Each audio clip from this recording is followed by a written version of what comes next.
Online batting એપમાં ઈડીએ એક case કર્યો છે, જેમાં ભારતના મોટા સ્ટાર મોટી કાર્યવાહી કરવામાં આવે છે, જેમાં પૂર્વ ક્રિકેટર યુવરાજ સિંહ, રોબિન ઉથપ્પા, અભિનેતા સોનુ સૂદ અને અભિનેત્રી નેહા શર્મા, ઉર્વશી રૌતેલા, ટીએમસીના પૂર્વ સાંસદ મિમી ચક્રવર્તી અને બંગાળી અભિનેતા અંકુશ હાજરાની સંપત્તિ જપ્ત કરવામાં આવી છે. ઓનલાઈન સટ્ટાબાજી કરાવતી એપ 1xBet કેસમાં આ કાર્યવાહી કરવામાં આવી છે. કેટલાક સમયથી ઈડી સતત આ મામલે તપાસ કરી રહી છે.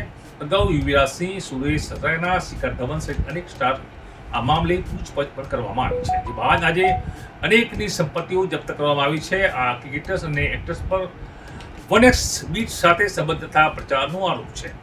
આજે કોની કેટલી સંપત્તિ જપ્ત થઈ છે? તો માહિતી મુજબ યુવરાજ સિંહના 2 કરોડ રૂપિયા, રોબિન ઉથપ્પા 8.26 લાખ, ઉર્વશી રૌતેલાના 2.2 કરોડ રૂપિયા, જો કે સંપત્તિ તેમના માતાના નામે નોંધાવી હતી. સોનુ સૂદ 1 કરોડ રૂપિયા, તો મિમી ચક્રવર્તી 59 લાખ રૂપિયા, અંકુશ હાજરા 47.20 લાખ રૂપિયા, નેહા શર્મા 1.26 કરોડ રૂપિયા. જ્યારે આ કેસોમાં અગાઉ સુરેશ રૈના અને શિખર ધવન વિરુદ્ધ કાર્યવાહી કરવામાં આવી હતી.